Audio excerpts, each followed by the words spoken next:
With a million podcasts out there, we're grateful you chose toilets to titles. We give fantasy football advice to get your crack team to the finals. From Nate's cousin Eddie Persona and his unapologetic love for Chubb and Justin's hatred for Chris Ballard, our show is as good as a belly rub. Mark is the best of the NFC West, putting down Penguin Pete with his love for the ranch. Grab a whiskey or a beer, we're glad you're here. Welcome to the family, but plan for gibberish and rambling.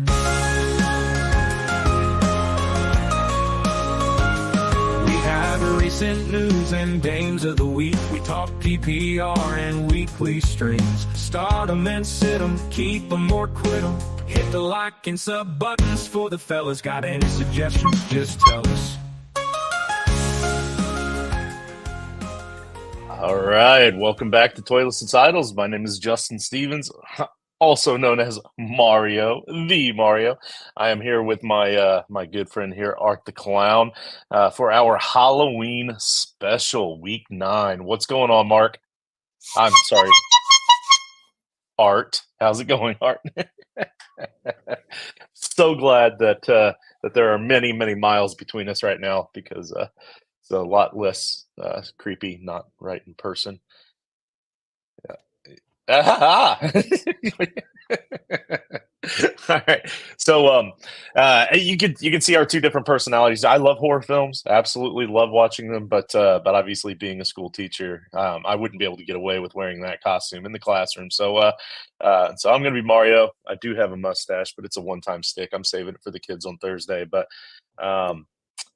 Art, buddy, heck of a week in the NFL. We had some big news today, as a matter of fact, for my Colts and the Ravens making a trade for Diontae Johnson.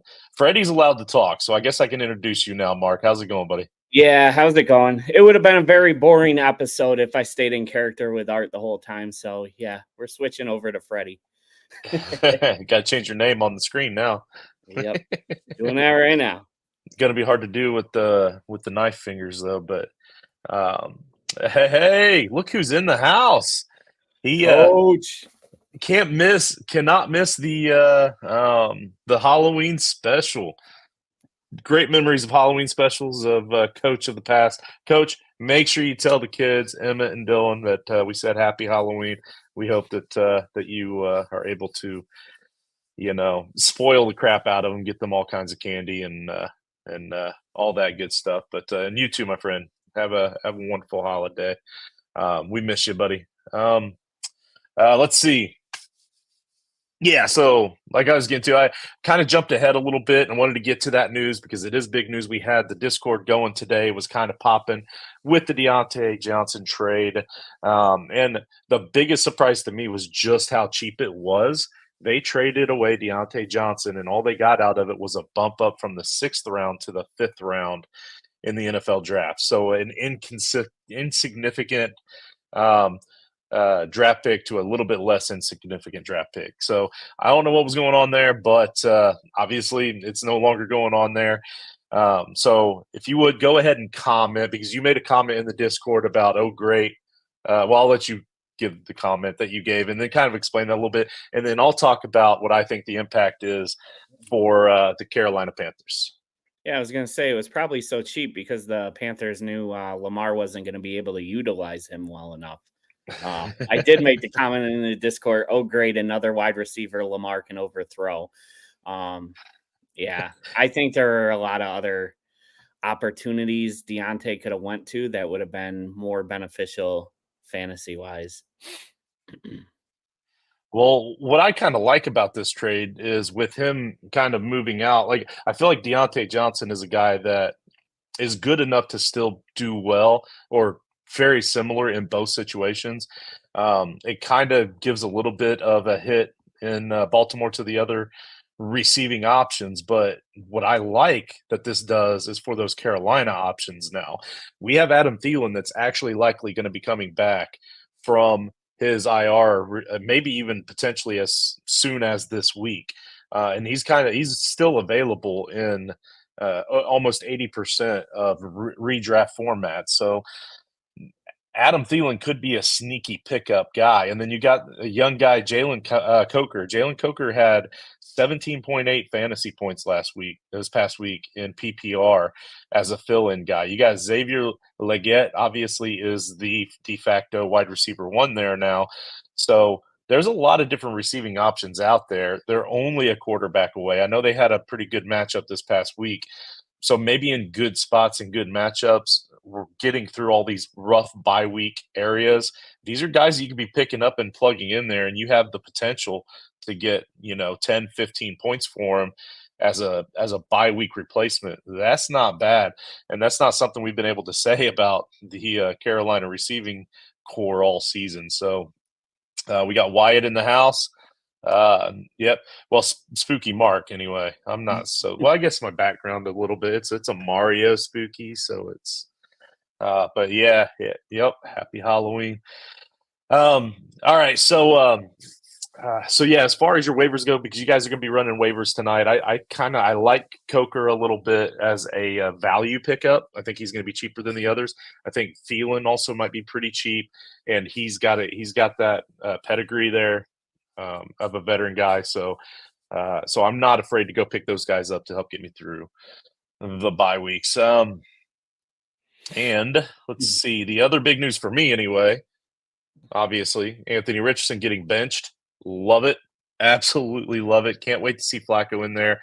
Again, I understand that this just means we don't get a better draft pick, but you've already spent a really high draft pick, the 4th overall pick on Anthony Richardson, and so you're already going to be hamstringed. If you have a really high draft pick, you're not going to be using it on another quarterback because you've just spent it on Richardson. The idea here, most likely, it's not a let's move on from Anthony Richardson. It's probably I'm still too bullish to believe that he's bad, so I'm going to let him learn under Joe Flacco and develop under Joe Flacco's situation. So they're not going to spend a really good draft pick on another quarterback again, at least not next season. They're going to let him have another chance to choke it away next year before they go after another Manning in the following year, probably. But anyhow, my point is, so why not go for the win? This is a division that's winnable. With Flacco, this division is winnable for the Colts. And if they do, you're in the dance. You're probably going to get blown out in the first round of the playoffs, whatever, embarrassing loss. But at least you made it, and you've given your fans something to root for and cheer for.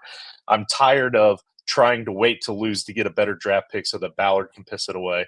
So I like the idea of at least being able to root for a win on Sunday. So as a Colts fan, let's go Flacco. So I did want to talk about this with you, and I wanted to get your serious opinion on, all jokes aside, on Richardson and all of that. I get the division's winnable, but like you said, most likely not going anywhere, even if you win the division and get the playoffs, especially in the AFC. So why not just leave him out there? And if he continues to fail and look worse than he already has, the benefit is you do get that better draft pick. You're also letting him try to figure it out on the field, whether he's actually going to do that or not. You either need to move on from him or let him figure it out.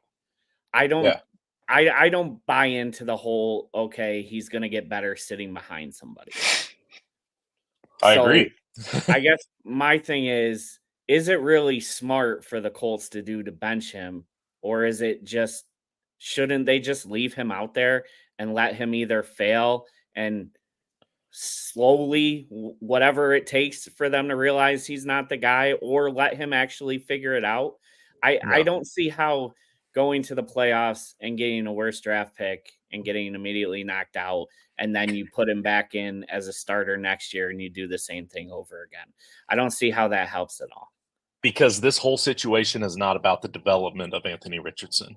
In their minds, in Chris Ballard's mind, and in the coaching staff's mind, it is. But they don't understand, for whatever reason, that he is not a coachable player. The mistakes he's making, the errors he's doing is not coachable. The level of experience he has between high school, college, pros is the equivalency of maybe a junior in high school. So if you're going to wait for him to develop, how long are we going to wait? Are we going to wait for him to get the amount of experience that he would have had before he became a pro? Because if so, we're waiting another 3 or 4 years before he's actually developed enough to be pro level. And I get the experience he's getting is in the pro, so it's probably going to be better experience, or it could be a hell of a lot worse because he's not having the opportunity to succeed and be good to understand what that's like, and he could just be frustrated right out of the NFL anyway, or pushed out to begin with. So I think the thought process here is that is his development. Let him develop in practice where he can succeed. Let him develop under Joe Flacco where he doesn't have any excuses because he has a good person to understudy, or a good quality quarterbacks, won a Super Bowl. Like, he's not in his prime, don't get me wrong, but he's better than what we've had since Luck left. So it is what it is. But my point is that if they let him just wolves to the fire, we're going to keep losing. We're going to get that better draft pick. They're going to have to spend it on some other position though, because they're not going to spend it on a quarterback even if he keeps losing, because they've been trying to develop him. So we're going to spend it on something else. Well and good. That's another good, young, talented player that we would be drafting that we're going to be pissing away while we wait for Anthony Richardson to not develop into a good NFL quarterback. But don't you think you're going to do this same exact thing with a worse draft pick now, though? Because, like yes you said, yes and no. Here's my point, though. By sitting behind Flacco, so you're going to start all over again next year. Right, and I get that argument, but my point is now you do all that. Let's say you do all that, you get a worse draft pick. Flacco is going to retire, move on, whatever, or play until he's 80 as a backup. Who cares? Whatever. Flacco's Flacco. AR steps back in next year. He no longer has any excuses left. He's done all of the organization gave him an opportunity to get experience as a starter. They gave him an opportunity to get experience as a backup. He comes in next year. He sucks it up again. It's fine. We gave him both real solid opportunities, both options. He sucks it up again. Then we can finally move on from him. Yeah. Yeah, I get that. No more excuses. I just think you're like, if you left him in, you're still in that same boat, just with a better player coming out of that. Like, you could say the same thing next year with a higher draft pick, that you gave him all the chances, and if he goes next year and sucks, which he's going to do anyways, then but how many times have we seen good young talent come into the NFL, get thrown into the wolves, and then they're out of the league in 2 or 3 years because they never really had the chance to develop properly? And I think that's what they think they're trying to avoid. Yeah. I guess there's two schools of thought there, because my school of thought was if you flamed out like that and you're out of the league, you were never that good to begin with. Right. If we're waiting 2 more years on Anthony Richardson, then JT's going to be well past his running back prime, most likely. Yeah. Our offensive line is going to be 2 years older.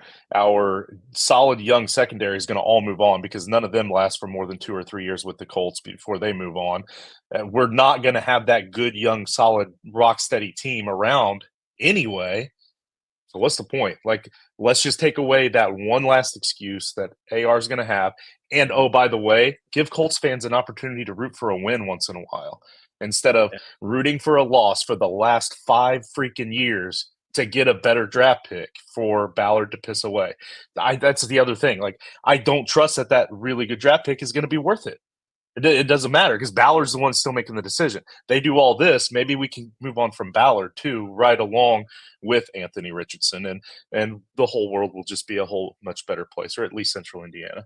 But no, Bateman probably is not worthy of a roster spot at this point. He's kind of like a low-end wide receiver 2, high-end wide receiver 3 flex type guy when he has a good matchup situation as it is. You throw in Diontae Johnson in the mix, I just think that Bateman's going to be the odd man out there. So just wanted to answer that one real quick for our man Wyatt. Let's get on with the actual show here. You guys can check us out at JustinFF_, at Nate_T2T, who is at work right now, by the way. There's a lot of winds out there in Illinois, and he's hanging up some power lines or something like that. I don't know. At MT Simon. And then, of course, you can check us out at Toyless of Titles to get a hold of the T2T team. Speaking of the T2T team, you can hit us up on our Discord chat. We've got the Discord chat popping regularly. I talked about it at the top of the show. Again, reach out to those Twitter handles and let us know if you want in on that free Discord chat, and we'll get you all set up.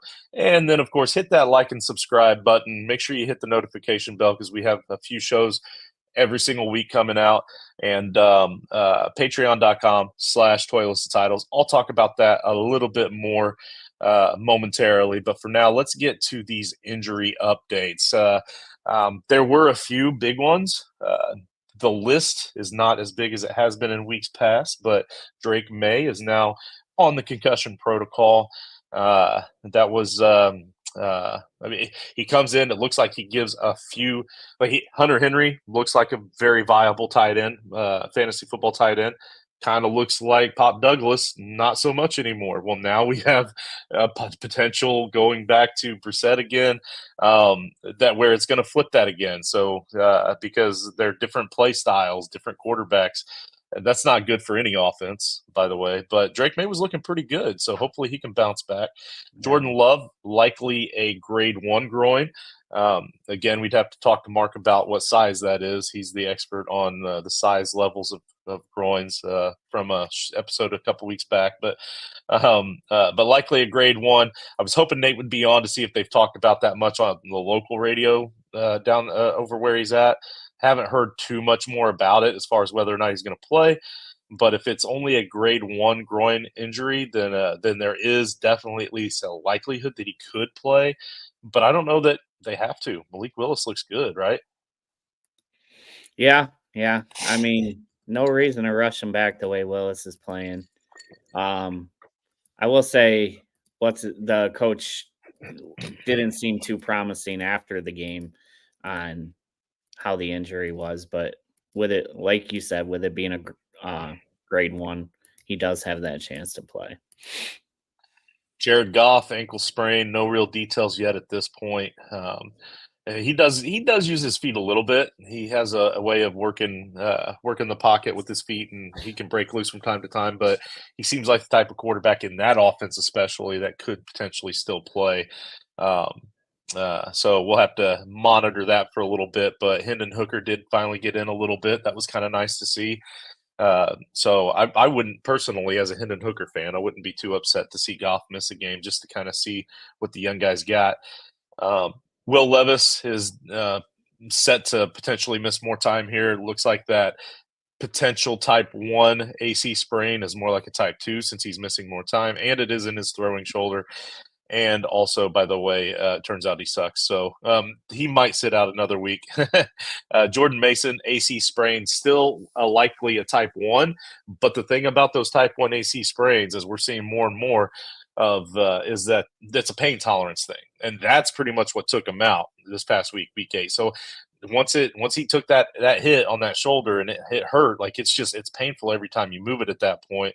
And then they didn't really need him. Like Guerrero went in there. He played really well. They had a lead. They had no need for him.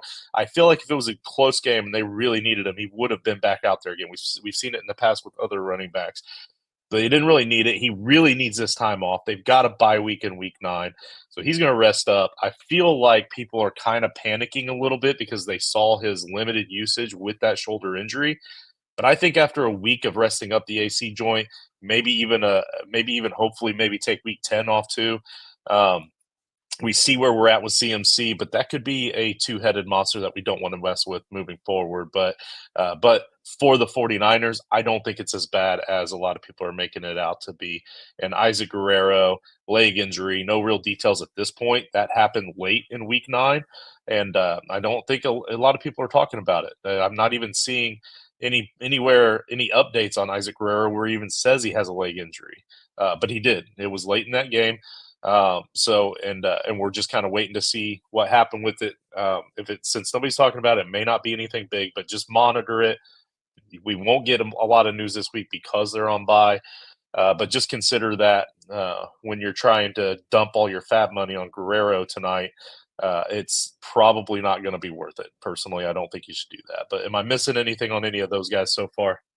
I don't think so. I think you hit the head on it, especially with Mason.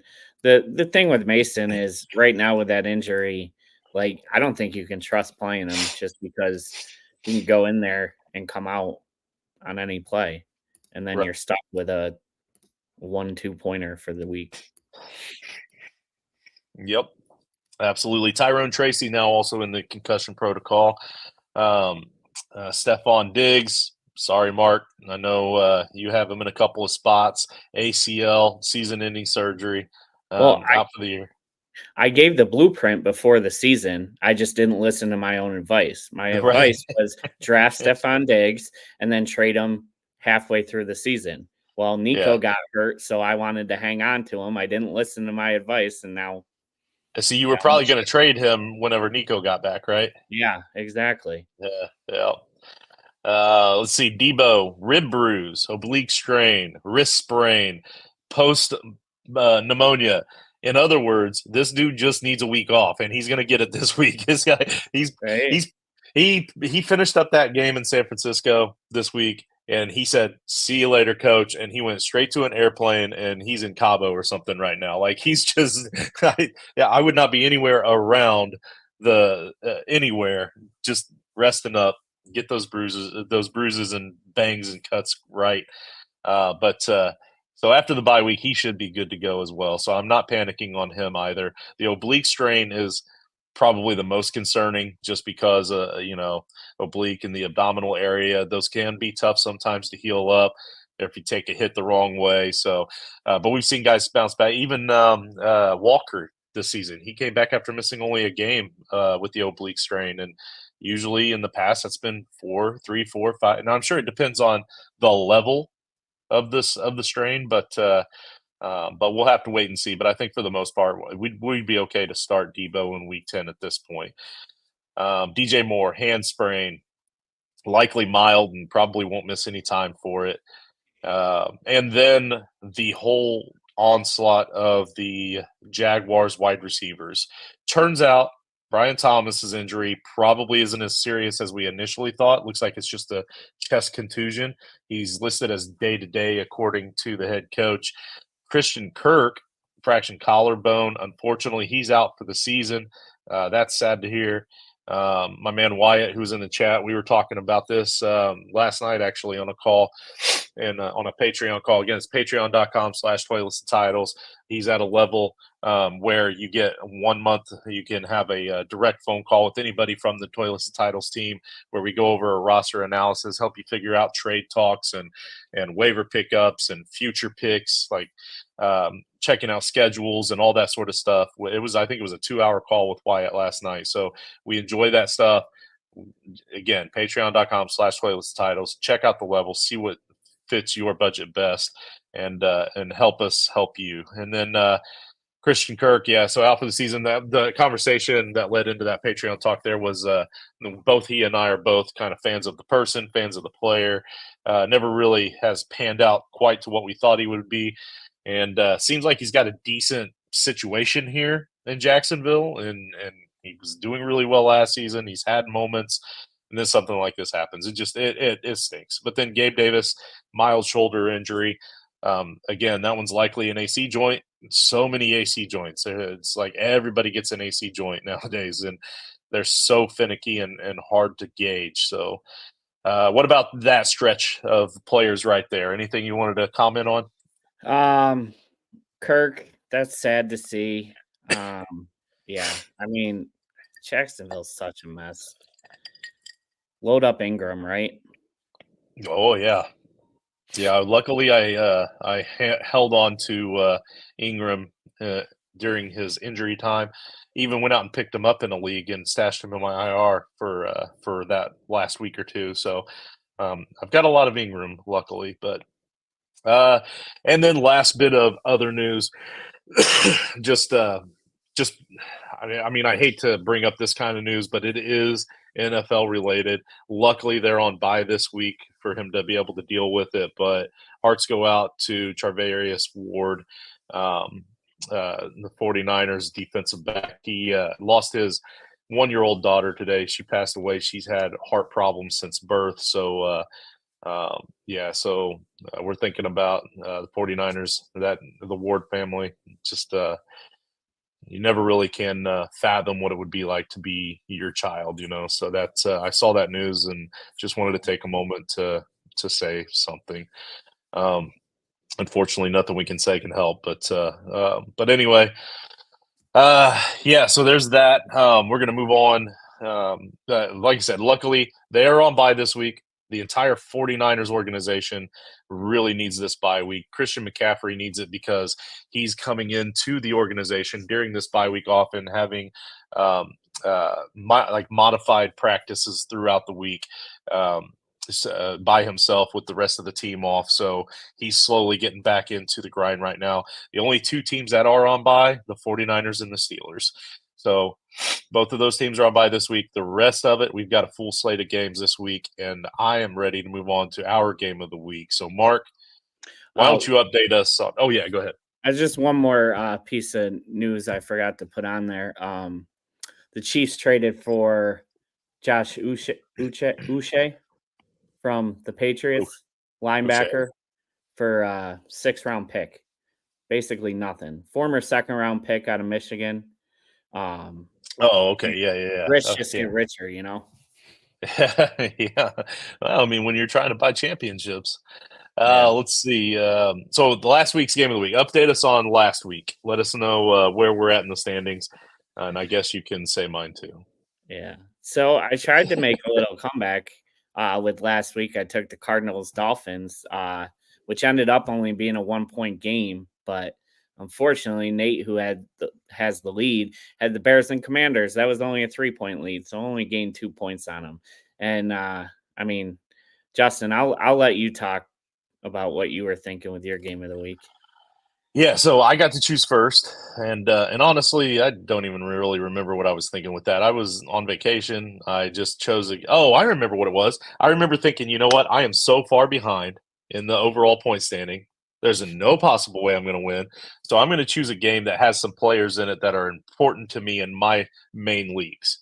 And I think that's what I ended up doing because with the Bengals, I have a lot of moss, and thanks to you and Genesis, even though I give you guys a hard time about it, I do have some Chase Brown as well. Let's see, obviously no Higgins and no Burrow, but that running back game I was pretty confident in. So I wanted a piece of that. So I had several Zach Moss, and then but on the Eagles end of it though, I had Devonta Smith in a lot of leagues. I've got Goddard almost everywhere. I was able to get Saquon in the 2nd round in nearly all of my drafts because people are insane and are worried about injuries that happened several years ago for some reason. Moves into a better situation and suddenly they don't like him. So weird. Yeah, so I have a lot of Eagles players. So I was pretty excited about that game, looking forward to it. And it hurt me even more in the overall standings. I'm at 147 points, putting me at a solid 61 points behind you and 72 points behind Nate. So, yeah, not looking like much of a comeback possibility moving here forward. But lately, I have been able to be the first one in to do my game of the week first, and I'm still not necessarily choosing the games that I think are going to be the closest just because I know I'm not going to win. I'm going to continue to do what I've been doing, and I've been looking forward to this stretch of games that are about to come up for the Dallas Cowboys and Dak Prescott. They've had several games. If you look at their schedule, I'm going to go ahead and give away who my start of the week at quarterback is too, because this is all going to bleed in together. It's Dak Prescott. Dak Prescott is currently the QB 18. Dak has had a rough start to the season, but it's been, like I said, it's been against seemingly what have now, looking back, or some of all of the best pass defenses in the league up to this point. So now is a time of a stretch in time where if you've held on to Dak, you're about to get rewarded for it. If you are in a league with a team that's on the bubble of making the playoffs and they're frustrated with that, go buy him. After this game, this week, he gets to play the Falcons, and the Falcons are really bad. I don't know if you've noticed, but when it comes to stopping quarterbacks in passing games, they're really bad.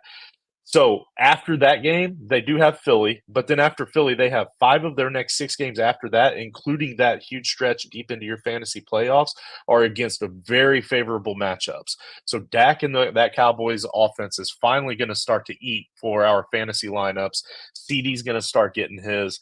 I wish I could say Zeke is going to eat, but it doesn't look like he eats much but jelly donuts anymore. But the Cowboys and the Falcons, 1:00 Sunday. The Falcons also have a lot of fantasy implied players on their team as well that have been stepping up and helping people. Pitts has had a good stretch here, which I think Pitts is a sell personally because his last 4 matchups where he scored all these fantasy points have all been against 4 really bad defenses against tight ends, and he's got a tough stretch coming up. But still, I want to watch it. I want to see it unfold. And the wide receivers there, Kirk Cousins playing out of his mind, even Bijan, who seems to be always still having a bad down game, is still having good games. It's so weird. He's kind of weird to watch. That's going to be a fun fantasy football game to watch Sunday at 1:00. I don't care which team wins by 30 at this point. I just want to see a lot of fantasy points. I'm with you on the whole Dak thing going forward.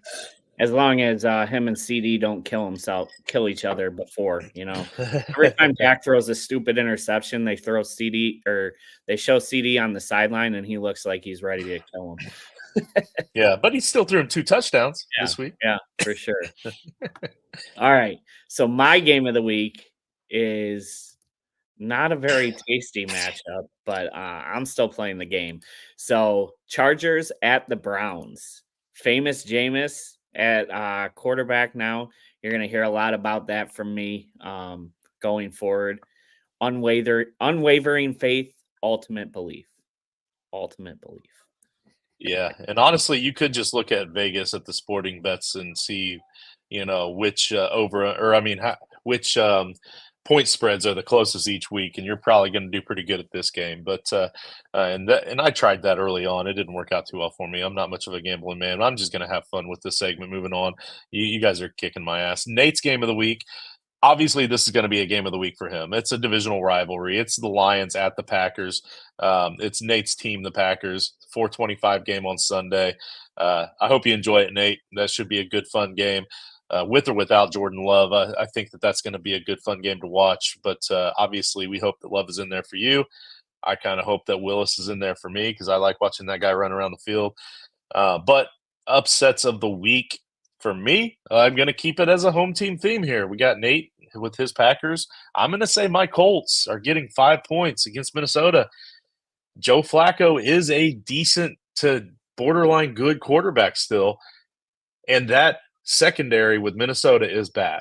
And I know last week they weren't able to prove it because they went up against a really bad offense, but the Colts offense is pretty solid, and with a good quarterback, they're going to be able to throw the ball and get the ball downfield. I am very worried about the Colts being able to stop that Minnesota offense, though. Our defense is not that good, and it's very banged up. Our secondary is pretty decent, though, so I'm hoping they can funnel everything to the inside and get enough tackles short enough with the linebackers to be able to keep the game script close. I'm not saying the Colts are going to win. I do think that they're going to cover the 5. I'm hoping that they're going to win. So this is just me speaking it into existence. I think the Colts are going to pull off that 5-point upset. Nate went with the Browns are getting 1.5 against the Chargers. So he's kind of trying to go chalk here. We're going to cut him some slack though because he's busy. He's working. He just pulled it up. He flipped through and he was like, screw it. It's Nick Chubb. So that's what that honestly, like with Nate, because I know this man, he thinks of his family all the time. He's a big family man. He thinks of work all the time. He's always thinking about crap to do around the house, and then he's always thinking about Nick Chubb. So if he had an opportunity to take the Browns here, he's going to take Nick Chubb and the Browns. So that's got to be it. Mark, what about you? I'm just glad you said Nick Chubb.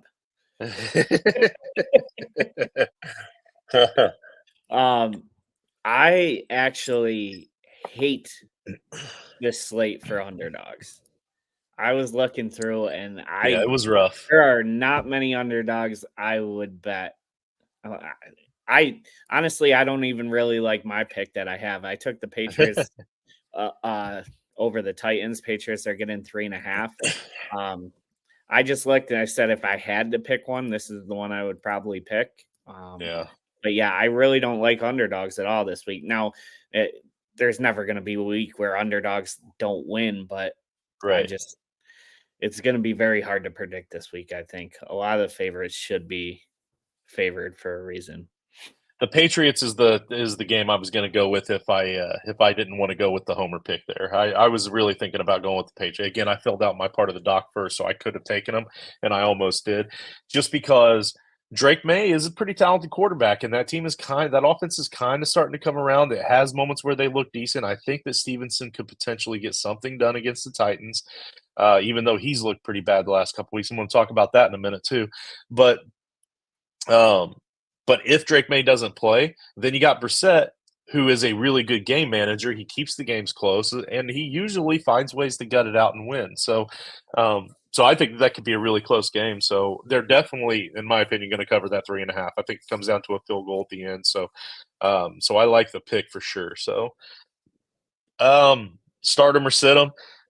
This is a segment where we take guys that are a QB1, tight end 1, wide receiver or running back 1 or 2 on the season as of right now, and we are choosing to sit them for whatever reason, or it's a wide receiver running back that's outside of a wide receiver running back 2, or a quarterback tight end that's outside of a quarterback tight end 1, and we're choosing to put them in our starting lineup. We're starting them this week. I already told you about my Dak Prescott start, so now my quarterback sit, T-Law. He's QB8 right now, and it says what I typed in here was that with all the injuries combined, like all those injuries with the wide receivers we talked about earlier, combined with the tougher matchup this week against the Eagles, I just can't trust T-Law. And quite frankly, when I was looking through the stats, I was kind of surprised to see that T-Law is even still in the top 12 right now. So that one was an easy sit for me. Jonathan Taylor is my running back start of the week, and I know that on Title Time, I poo-pooed him. I trashed him. I said that you don't really like. I was starting some pretty crazy running backs over him. That was out of the frustration of knowing how they typically handle Jonathan Taylor and how he usually pulls himself out of the game. And he did pull himself out of the game a couple of times this time, but this time he didn't sit out an entire rest of the series like he usually does, or even a whole quarter like we've seen him do several times in the past. He would come out for a play or two and go back in. So I like seeing that, but the coaching staff seemed to actually be able to utilize him well for the first time ever, and they're making the smart decision to go with Flacco. I'm going to roll with it and hope that they're going to continue to make right decisions, because now all of a sudden coaches maybe want to keep their jobs. I don't know. But JT versus Tampa Bay, he's running back 27 overall, so he is just outside that threshold. So, yeah, this one's kind of cheating, but it is a gimme. Obviously, we're starting JT against a weak Tampa Bay run defense, even if Shane Steichen reverts back to his old ways and decides to underutilize him. My sit. Now, I just said that I think that Ramondre could potentially get something going against Tampa Bay. I know I just said that. And now Ramondre Stevenson is my sit of the week. But again, this isn't necessarily I'm just sitting him outright. It means I'm starting him with caution. I'm not starting him as one of my top 2 running backs. I have low expectations, and I may still sit him if my other running back options are even halfway decent. But he is the running back 23 overall. Stevenson has actually looked very blah over the last 2 weeks, and since he's come off of his injury. He only had 25 total yards 2 weeks ago against the Jaguars in Week 7. And if it wasn't for him just falling into the end zone twice this past week against the Jets, he would have ended up being the RB 36 overall outside of those 2 kind of fluke-flop touchdowns. So I do still think that he does have the touchdown upside. He is flexible against the Titans this week, but again, temper those expectations. My start of the week is obviously the one I'm the most excited about. Josh Downs, wide receiver 27 overall. He's facing the worst defense against fantasy wide receivers in the league in the Vikings. I've already said all the stuff I'm going to say about the Colts with that passing game, but imagine the possibilities that he could have with a good quarterback against a bad secondary when he's had AR all season and he's been able to salvage a wide receiver 27 overall position as of right now. sky's the limit for this guy this week. Wan'Dale Robinson, wide receiver 20 overall, facing the surging Commanders defense and having 3 straight weeks now of 10 points or less PPR. I'll proceed with caution with Wan'Dale Robinson. He's my sit wide receiver of the week. Starting tight end of the week is going to be David Njoku. This one's kind of a no-brainer. He's a tight end 16 overall. Winston's top target right now in a game against the Chargers, who have a favorable defense against tight ends. And then my sit of the week at tight end is one of the most frustrating guys to me in fantasy football because of how much he hates me and how much he takes me and my fantasy teams personal, and that is Dalton Kincaid. Dalton, he's the tight end 12 overall, so he is a top 12 tight end, and I'm choosing to bench him because in this tight end landscape, Kincaid scored a touchdown this week, and he's still only barely a top 12 tight end on the season because he sucks. He gets 3 touchdowns a year. He averages 1 touchdown every 6 weeks. It's not exactly every 6 weeks, but within the first 6 weeks, he'll get a touchdown. Within the next 6 weeks, he'll get a touchdown. Within the last 6 weeks, he'll get a touchdown. It's like clockwork with this guy. But those touchdowns only comes when he faces me in at least 2 or more of my leagues, which happened this past week. I'm not facing him in any more than 1 league this week, and he already got that 1 touchdown within this 6-week block.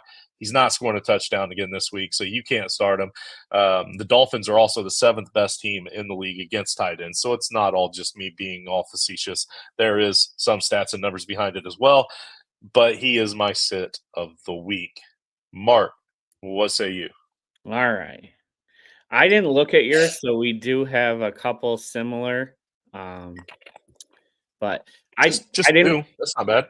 Yeah, I didn't want to jump in while you were going through your spiel, but JT's playing the Vikings, not the Buccaneers.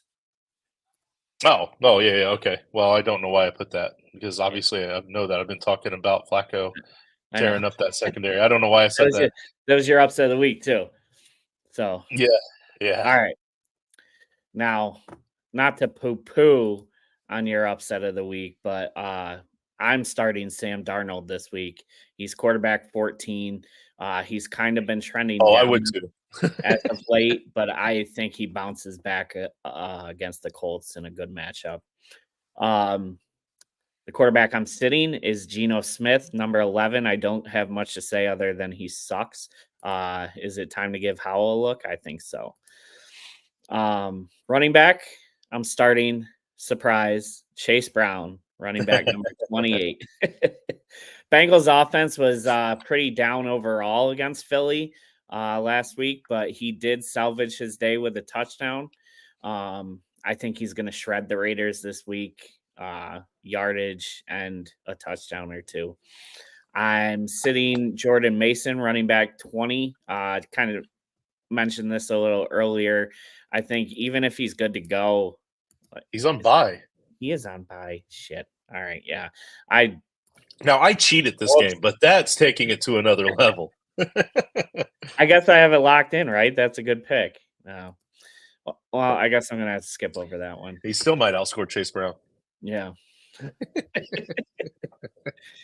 So wide receiver, I'm starting A.J. Brown. He's wide receiver 32 right now. Now that he's back healthy, he's a clear set it and forget it guy for your lineup going forward. Sitting, we matched here, Wan'Dale Robinson, wide receiver number 20. Giants are a mess, and I'm not starting what looks like he might be the third receiving option in that offense. So no thank you. Tight end, we agreed. I'm going David Njoku. Famous Jameis at the helm. Fire him up all day long. Just cross your fingers he doesn't get hurt.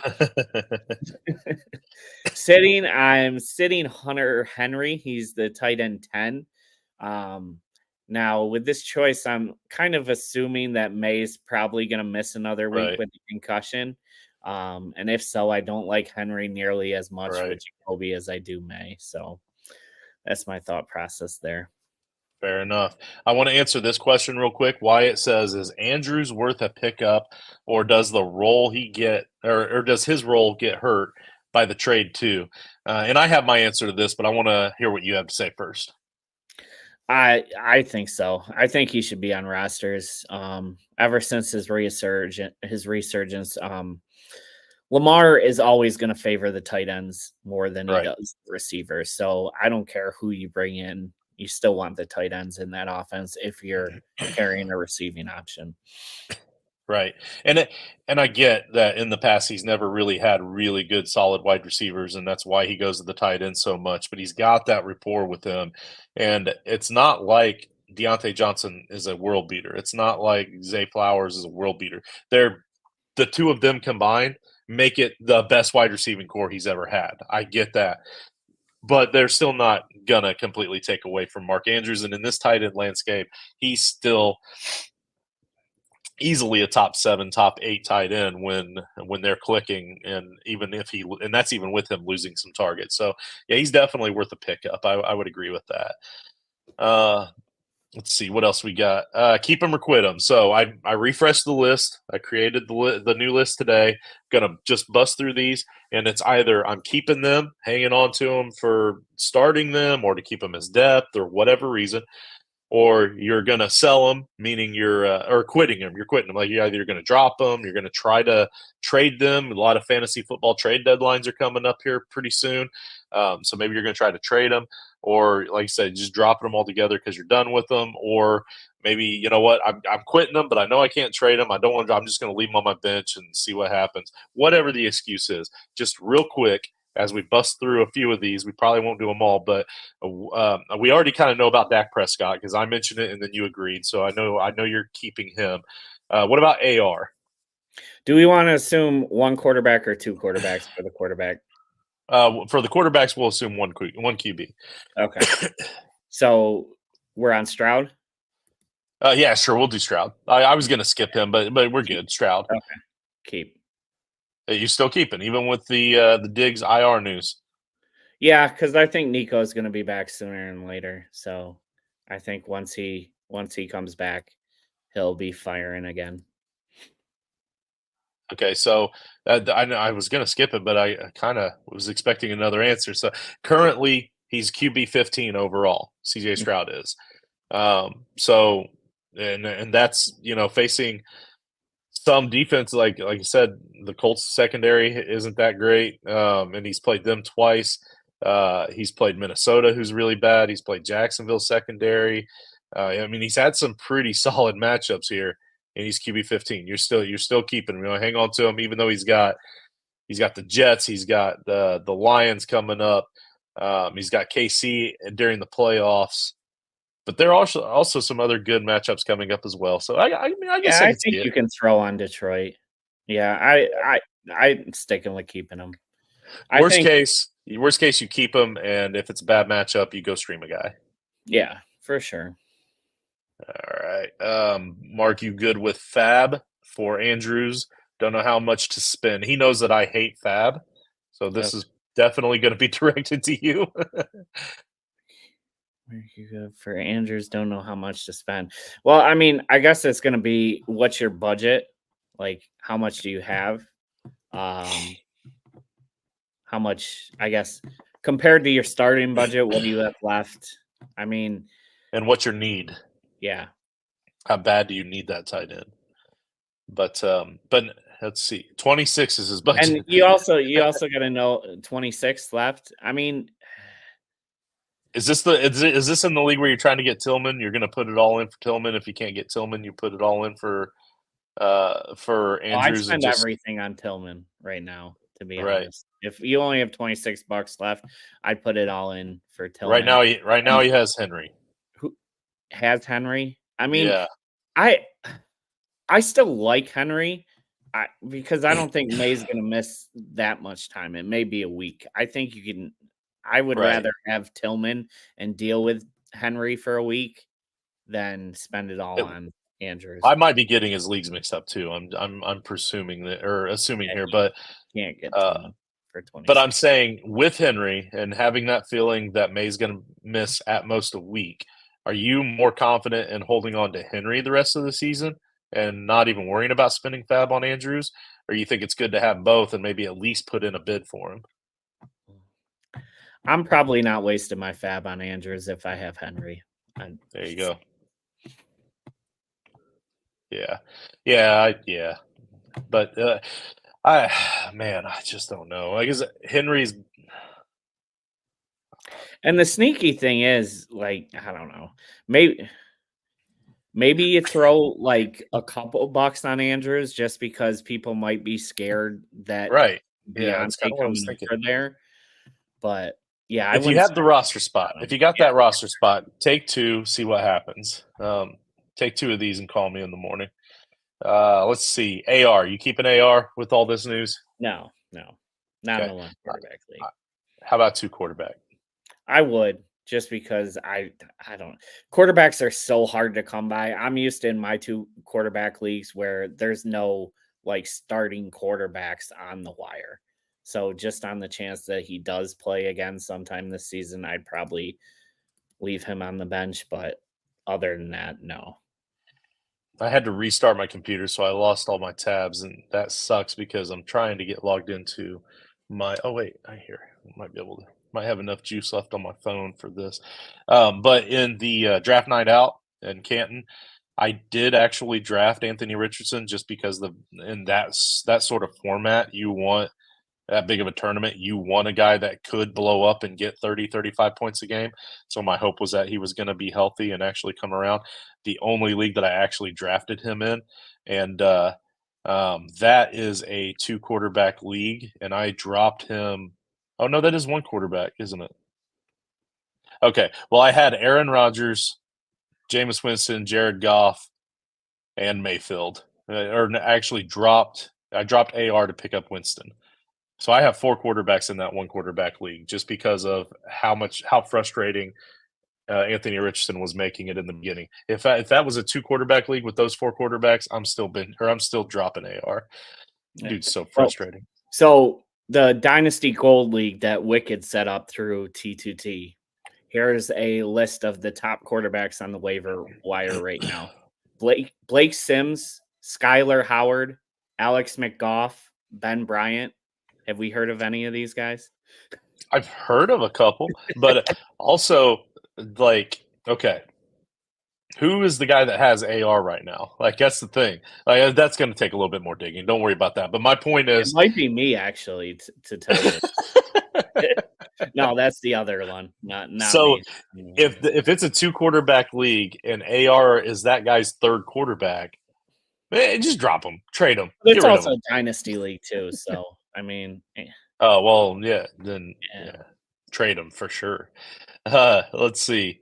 How about Justin Herbert? He had a decent, solid game this past week, but that's only one of 2 good games he's had all year.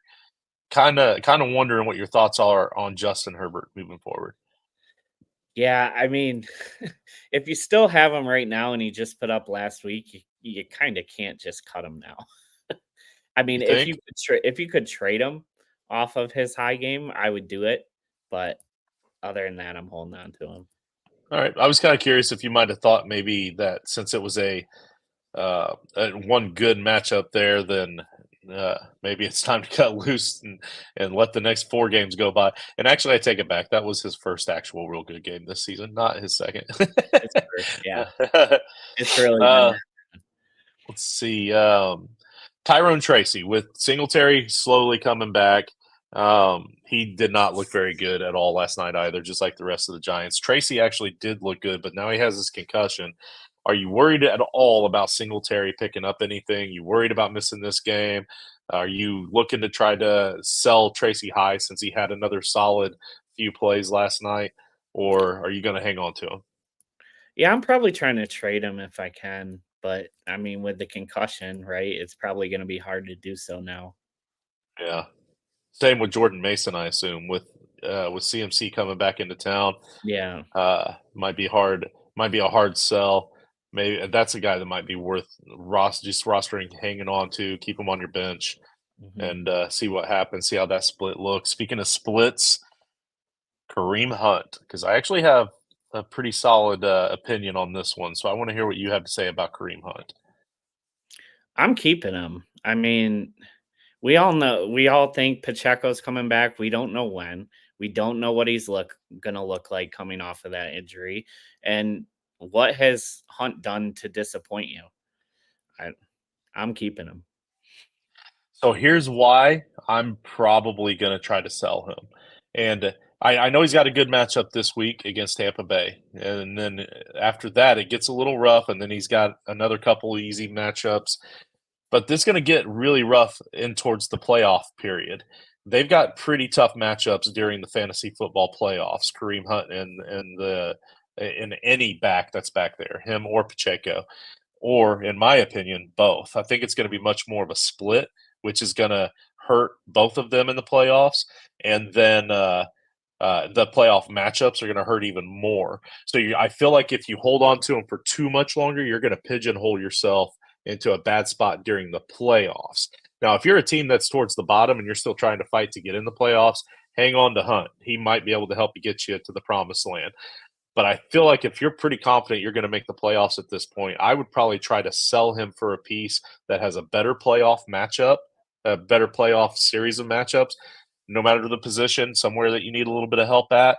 But I would probably try to do it now before this Tampa Bay game, before he hits Carolina and Vegas coming up in a few weeks, because then there's an allure to the potential new owners of Hunt before we find out towards the end of the Panther and Raiders stretch that Pacheco is coming back before the playoffs. Then you're going to lose all value in Hunt. So I feel like you may have to eat a good game or two in that deal to make it happen. But I think long term, if you're already pretty confident you're going to make the playoffs, I'm going to go ahead and make that trade and see if I can't get a little something out of him personally. But again, if I'm trying to fight for a playoff spot, he can definitely get you there, though.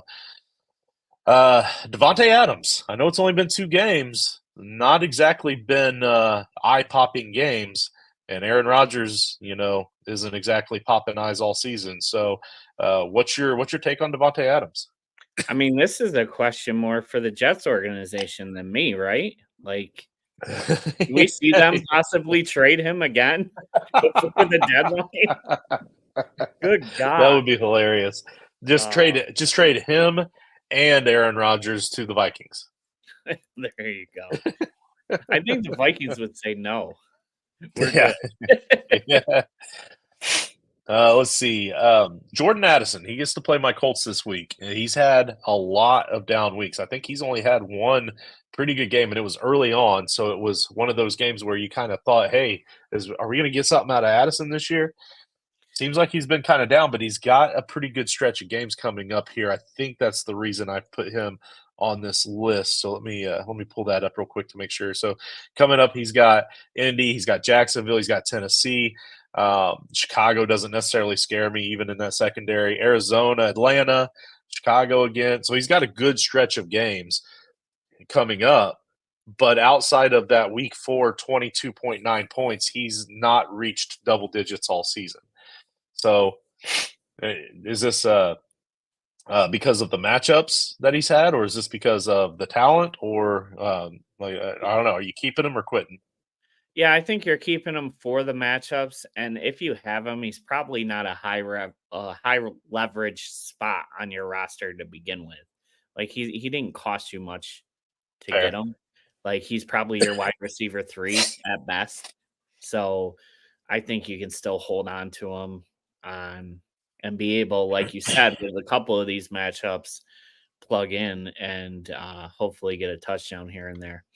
And he might be available too for you to go get for free. Yeah. Let's see. 6 for Andrews. Yeah, that's fair amount. Throw out 6. You have a $26 budget. Throw out 6. See if you get them. Like Mark said, maybe the other guys are a little scared. Kyle, I see your question there. This isn't the start sit show, but we will get to that at the end if we have time. Most likely we'll have time because we are about to wrap up soon. But if for whatever reason we don't get to it, the start sit show is on Sunday mornings. If this includes a Thursday game, then you want to make sure you reach out to us on our Discord or through Twitter at Toilets and Titles. We'll be able to answer that way as well.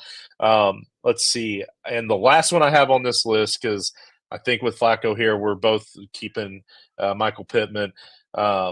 You know what? No, I have to do 2 more because I need to get to Kyle Pitts. For me personally, I'm just going to jump in on this one. His 4 good games he's had this year have been against 4 of the worst defenses against tight ends all season.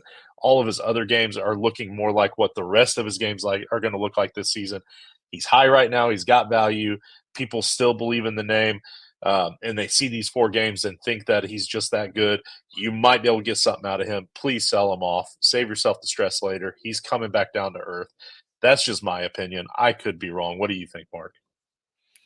I mean, sure, if you can get something worthwhile, do it. But I don't think you're going to. And with as bad as tight ends are, like, I don't see a problem holding on to him. Yeah. Well, he was stolen. The reason I put him on this list because he was stolen in Frank this week. So somebody believes that he's going to continue to do well. You know what I mean? Like that's what made me think that. But yeah, you're probably right. And then Taysom Hill. I just love Taysom Hill. I think with Derek Carr coming back, he can play in all facets of that offense, and they're hurting everywhere. Backup running backs are getting hurt right and left, so he's going to have run opportunities moving forward. You've got all of the wide receivers keep getting hurt. He's at least your wide receiver 2 on that team. He's your backup tight end. He's a gadget player. I think his opportunities are going to go up. He's a super efficient player.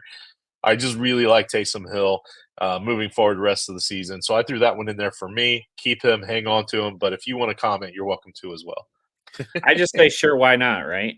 I mean, it goes back to the tight end spot. Like, you can grab any of these guys that have a little upside and take a risk on them. Yeah. Our hot waiver ads and then our hot streamer ad. So the waiver ad is a guy you want to pick up to keep for the rest of the season. A streamer guy is a guy you want to pick up just for this week. Mine's the same guy. I just copy and paste and put it right in there. It's Jameis Winston.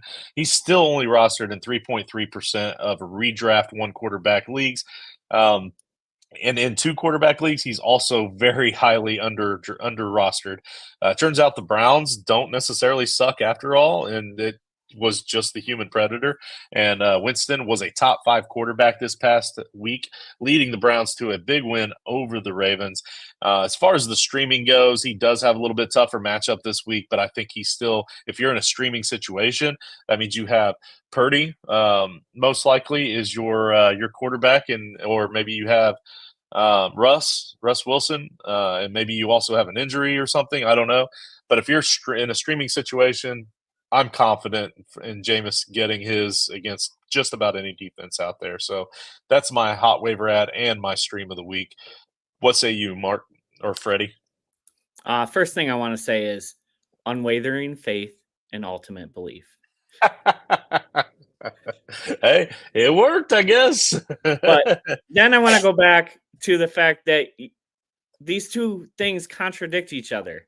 It's you want to keep him the rest of the season, or you don't think he's going to be good enough to keep for the rest of the season. No, so the way I view streaming every single week, and this is how I do. And if you look at our waiver wire episode for our Patreons only, patreon.com/toilets-to-titles, at the $5 a month level or more, you can get a free waiver wire episode that we send to you guys immediately after the Monday Night Football game.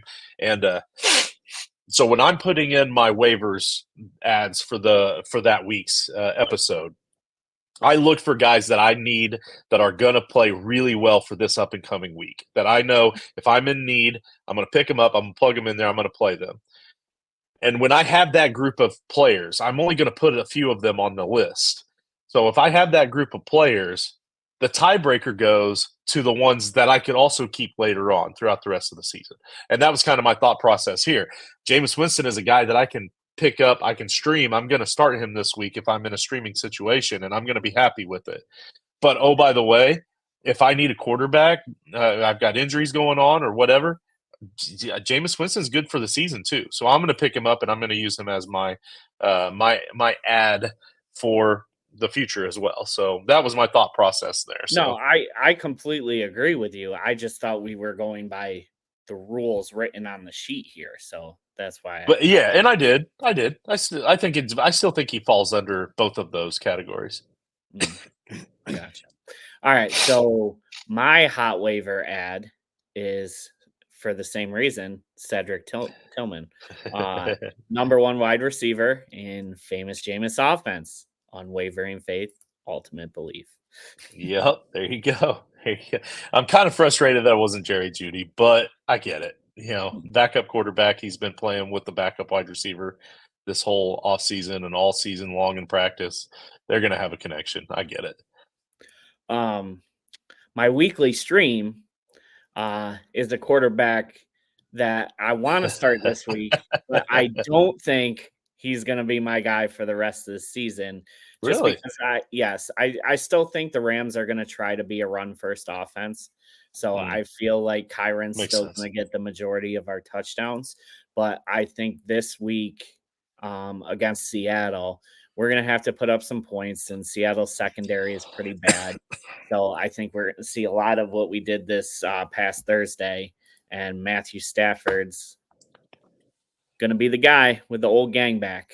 Yeah, now that I'm looking at this schedule, I see a few games where I agree with you. It's probably going to be a pretty run-heavy offensive focus that might man, that kind of ticks me off for my Puka shares, though.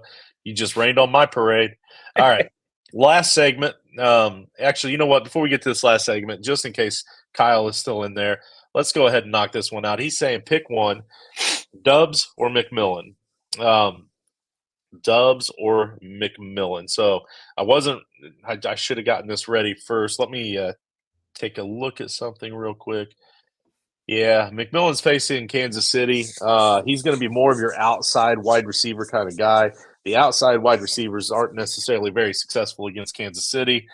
I think I want to go Dubs here just because and it does hurt if it's Willis a little bit because Love does throw the ball more, and he does share the ball more than Malik Willis does.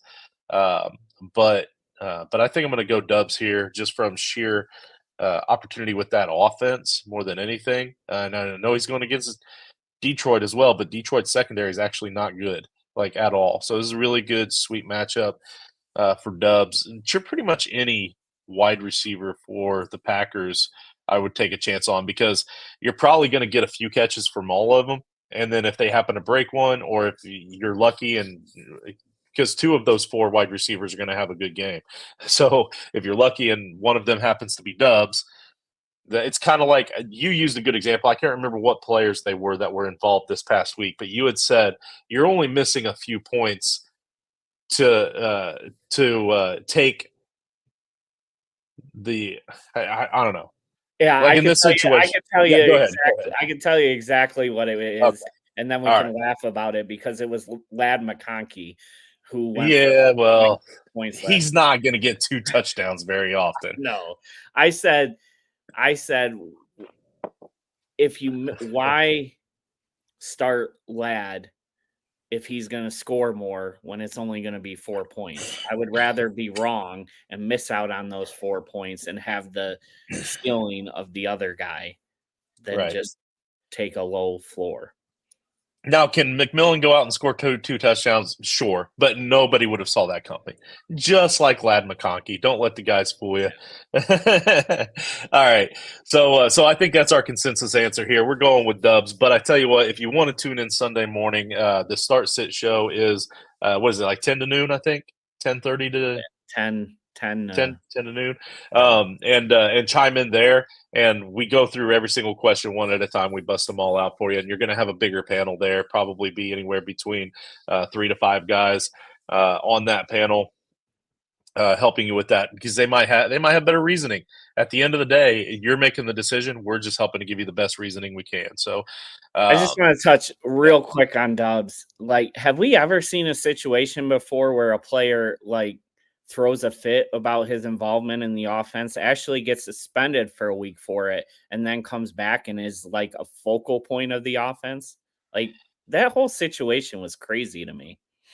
So what's crazier to me, though, is he was averaging about 5 targets per game before he complained, and now he's averaging 6 targets per game.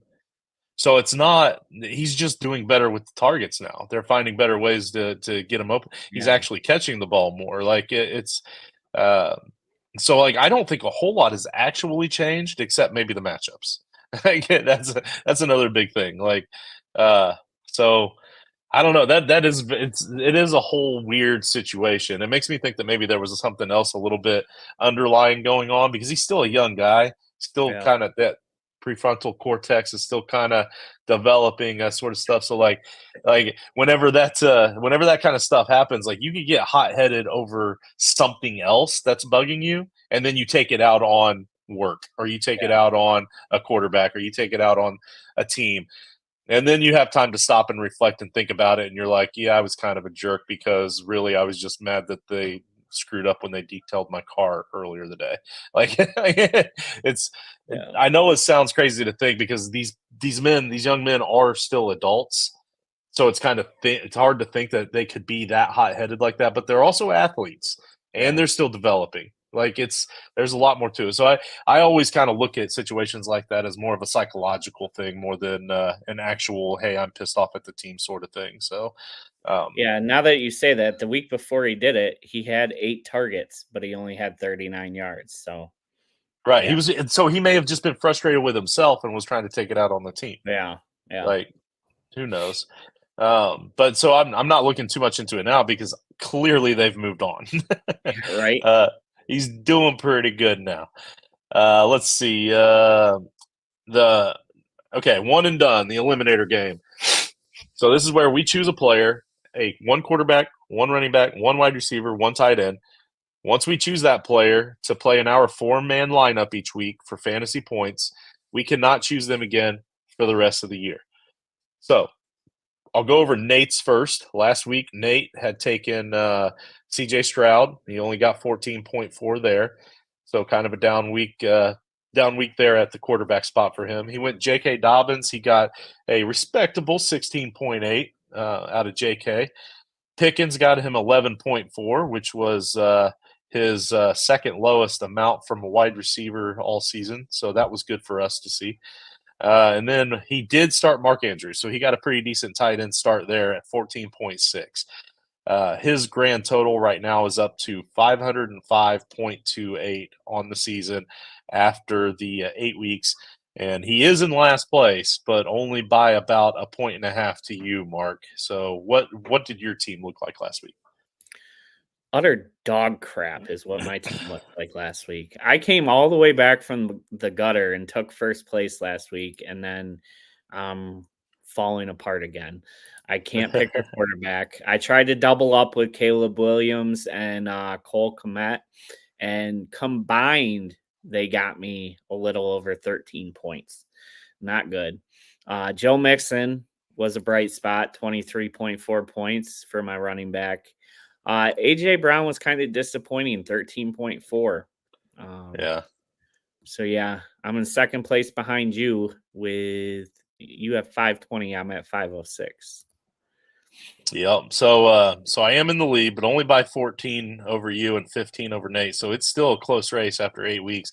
And I admittedly, I have used a lot of big studs. So you guys are going to have more than enough opportunities. Because I'm seeing your guys' team. I'm seeing players that like Caleb Williams and Gardner Minshew and Drake May, like some of these guys that are lower level players that I'm going to have to dip into eventually. So this very easily could bounce back. And honestly, we're close enough. He could bounce back in 1 week with good players. But this week I'm going with last week I went with Jalen Hurts. He got me 37.14. So that was a big part of my jump from last week. Breece Hall was a very disappointing 9.9 for me. He had what I thought was one of the best running back opportunities as far as matchup goes, as far as game script goes. I just thought that he was going to have a huge game. I made him my TD parlay pick for you, and he crapped the bed at 9.9. So that one really hurt. Drake London at 7.4 also really hurt. So those 7.4 at a wide receiver spot and 9.9 at a running back spot were my two lowest at those spots all year long. But luckily, Jalen Hurts helped me out, and then David Njoku also helped me out and got me the best tight end points that I've gotten all season at 17.1. So I was able to definitely pick up some points there with those two guys. And for this week, I'm rolling with Bo Nix against Baltimore. That Baltimore secondary is pretty bad. That Baltimore front seven is way worse than we thought it was going to be this season. Bo Nix has the ability to run. He has the ability to make George look like a goofball for saying that Bo Nix sucks at football. So there's a lot to love about Bo Nix. Potentially could see a Bo Nix jersey in my near future. Kind of becoming a big fan of the guy.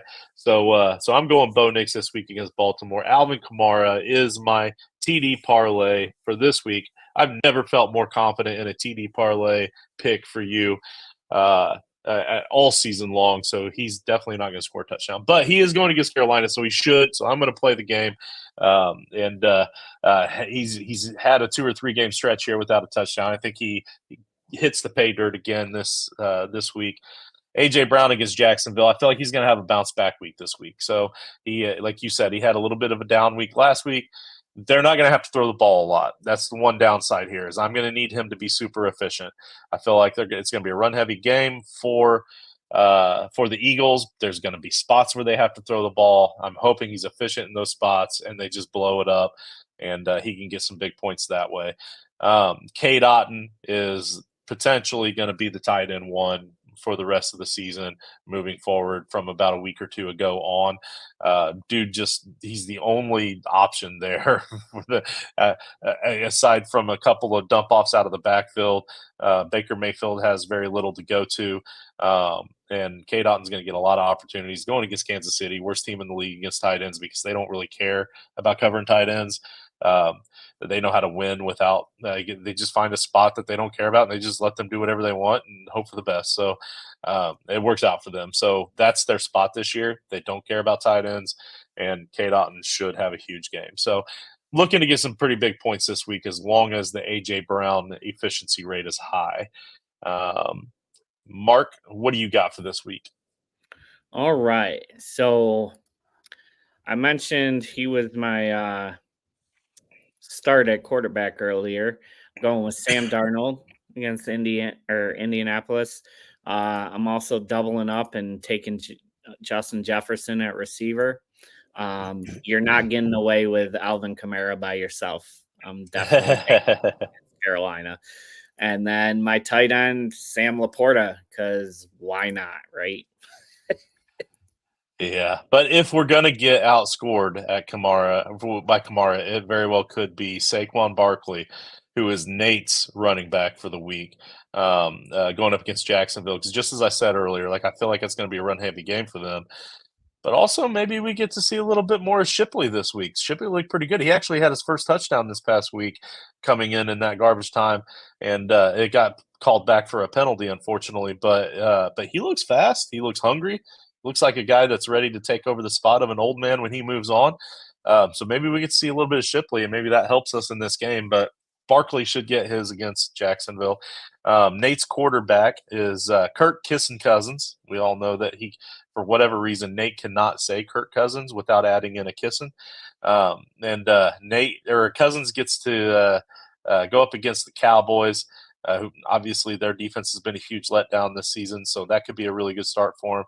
Puka against Seattle, you said it too. And I mean, if you're going to have Matthew Stafford as your stream of the week, then his wide receivers are going to have a good game too. So, and then Dalton Kincaid, who sucks, and so I guess he's punting that position. But with those other 3 players, it looks like Nate's going for a big week this week as well. So this could be a fun, high-scoring week for us in this game. TD parlay, I already told you mine was Alvin Kamara against Carolina. Nate says Joe Mixon against the Jets, which is very possible because I traded Joe Mixon away in our Fantasy Powers League as a rental to a guy for the next 3 weeks before I get him back before the playoff run. So that means Mixon's going to have the next 3 weeks of his life. So that kind of makes sense. But Mark, who you got? I'm going with Jamar Chase against the Raiders. I think he's a lock to score. I need some help from you guys. You guys are killing me with this touchdown parlay crap. I've been having to bet my touchdown solo just to cover the loss that I take from our parlay. I wish I could feel bad for you, but I told you before week 1 that I am really bad at these sorts of bets. That's why I don't bet online. But Patreon.com/toilets and titles. Again, we have all different budgets, or all different levels for all different budgets. We've got the $2.99 exclusive content in the Discord chat, where you get to drive that content. You get to tell us what kind of shows you want to see. You get to tell us what questions you have for the shows, that sort of thing. The Discord chat itself is free. You can reach out to us at JustinFF_ or at Toilets and Titles, and I'll get you in that Discord chat for free. But to get into that Patreon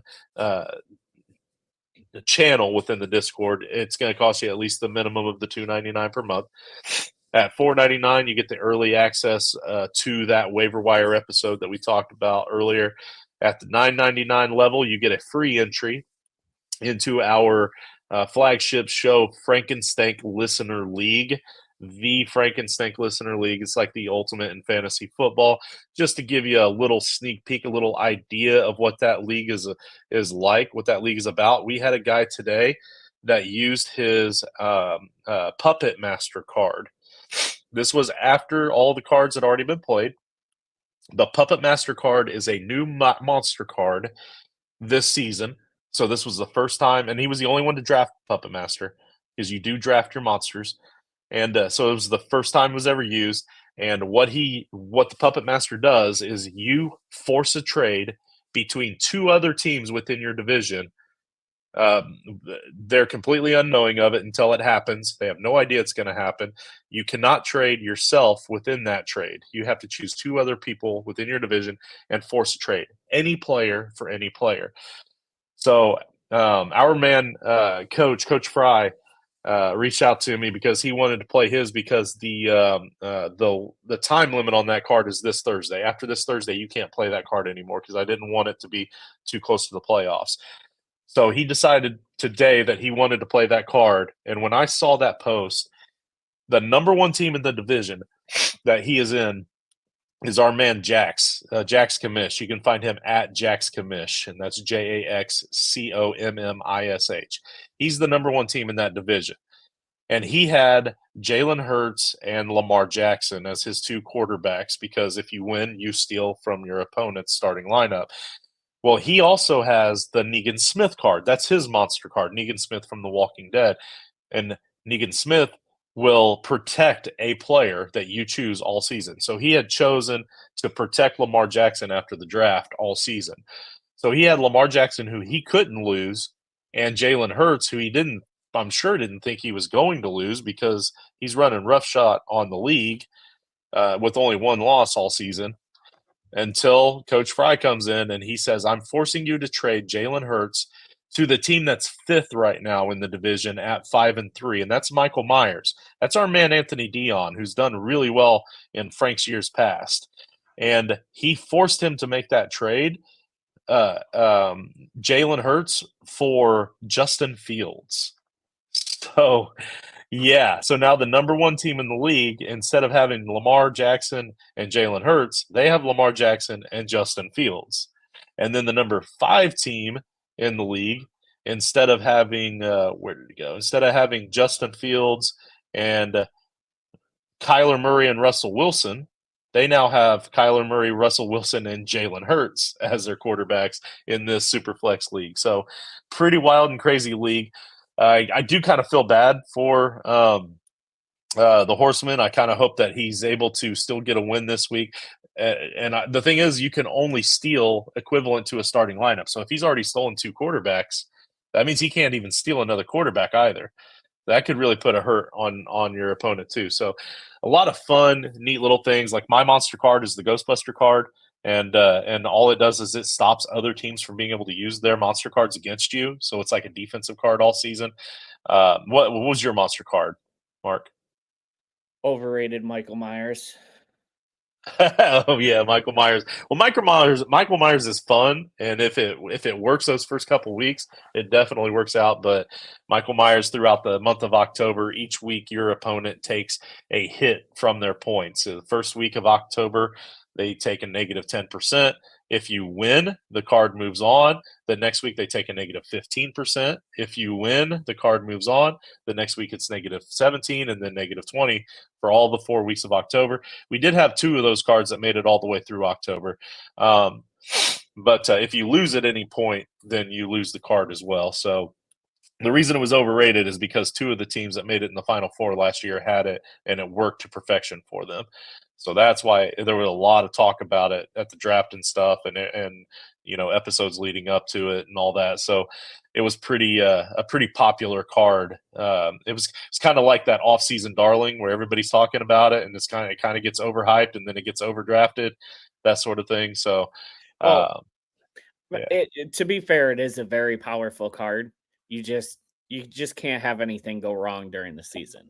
Like right. if you're winning and you have a powerhouse, it just makes you that much better. But the 101 of monster cards is the Freddy Krueger. Freddy Krueger, I think, is the most powerful card. See, it is still super powerful. I'll give you that. But it's currently really only working in, I think, 3 of the 6 divisions. And last year we had 8 divisions, and it only worked in 2 all season. So it also is contingent on a lot of other different things. Like, for instance, Graboids. Graboids suffered his 4th loss this week, and nobody has stolen the card, stolen Pat Fryermuth, who the Freddy card is attached to. So he's still getting all these Freddy points every week. See, I think that's part of the mistake people make with the Freddy card is they throw it on tight end thinking, I don't have to deal with tight end. But to me, you want to throw it on one of the premium positions like running back or wide receiver where you need multiple of those players. So then you just have one where you're guaranteed a top 10 at that position every week. Right. But the thing about it with that is, like last year, Treylon Burks was one of those guys. He was actually there were 2 teams that used it on Treylon Burks. One of them was Coach Shep's, actually. They used the Freddy on Treylon Burks. But if he doesn't record a stat at all, then you don't get points. You get 0. And that had happened a couple of times. Nobody thought Treylon Burks last year was going to be nothing. We all thought he was going to be the wide receiver 3 there, and that he was going to get, at least targets. But so that failed them. And then also, if you tag that Freddy card, like for instance, 2 people have Negan on CMC. That's turned out to be a big waste because CMC hasn't even played. So if you tag that Freddy card on, say, Charbonnet as a popular one, there's 2 guys this year that have it on Charbonnet, and he gets hurt early on, and you've lost the Freddy. Like, there's still a whole lot of different risk. But on the other side, he hasn't got hurt, and they've just killing it with him. Right. But where the strategy that people are making a mistake at is coming in is that people are not stealing the Freddy. People aren't stealing Algier or Charbonnet to keep the Freddy from being more and more powerful, because every time he wins, he steals another player, he gets even more powerful. Yeah, but I mean, we talk about this all the time. It's all about next week for you, right? So, do you really want to waste an opportunity to make your team better despite somebody else? Or are you going for something that's going to help you immediately next week? Right, that's why the strategy is in. And that depends on where you're at, too, in the standings. Like, if I'm higher in the standings, then, yeah, sure, my team's already good. I'm going to take this Freddy so he can't keep getting better. Absolutely. Yeah. So I played Freddy the second week of the season, and I lost on purpose. I could have beaten him, and had I beaten him, I was going to take it then because it was early in the season. A lot could happen after that. I was going to take it then just to eliminate the fact that he was going to be powerful. But I was going for the hero. If I had played him in week 3, he would have been gone. He wouldn't have had his Freddy the rest of the season. Now he's one of the best teams in the division because nobody else has stolen it from him. So, but I face him again the last week of the season, and I have my Ghostbuster. So I'm going to use my Ghostbuster that week so that he can't use the Freddy power. But by then his team's going to be so good, he still might beat me. But at the same time, the school of thought might be if you only play him once throughout the season, you've already passed him. Freddy's going to be dead by the time the playoffs come around. Yeah. So, I mean, I guess, again, though I'm more worried about being powerful in the division. I want to win the division. I won the division last year, and I got a taste of that. I don't want to go back. Yeah. All right. All right. I'm living this year through your wife's team, though, which she hasn't been asking me a lot of questions lately. I don't know if that means she's losing or she's Oh just yeah, she's taken a couple of hits lately. That's for sure. Yeah, I don't know, but I told her to start a couple of tight ends and ended up being the wrong one. So she's probably going to be back to calling you again, I'm sure. But all right, that's pretty much it. We should probably have a Frank episode here pretty soon, just to kind of get everybody up to date and caught up. But yeah, we're an hour and a half in. We need to get off here. But Mark, man, happy Halloween. Appreciate you. We look forward to hearing about all the. Do you eat candy? I know. Are you a candy guy at all? Candy. Okay, well, I mean, I know your diet is very limited to 2 items, so I didn't know. Yeah. All right. What's your favorite candy? Reese's Cups. I told the kids earlier that just because it was the first thing that came to mind, but for me, it's peanut M&Ms. Peanut M&Ms. Okay. Yeah. What about you, Wyatt? What's your favorite candy? Type that in there for us. But yeah, I like the peanut M&Ms, and the wife bought me some. I gotta probably get some candy or something for the kids for Thursday. That's gonna be fun. But yeah. How many kids you got in your class? So I alternate classes, but I have two groups of kids, or I guess 3. But so I have 22 in the first class, 24 in the second class, and then I go back to my original class of 22, and then I have at the end our dismissal groups. It's like a homeroom type thing. I have like 13, I think. So. Oh, that's a lot of kids. I was gonna say full-size candy bars, but that might be a little much with. Yeah, no, teachers don't get full-time pay or full-size paychecks. So speaking of paychecks, here's the payday. That's yeah, it is an underrated candy. But that's my dad's favorite candy bar, actually. Also, but yeah, no, I love paydays. Yeah, everybody loves a good payday. All right, man. Let's get out of here. Thanks again for tuning in, everybody. We appreciate you sticking out with us. Have a happy Halloween. Have a safe Halloween. We want you to be around to see all your victories in Week 9, and we'll catch you in the Discord, guys.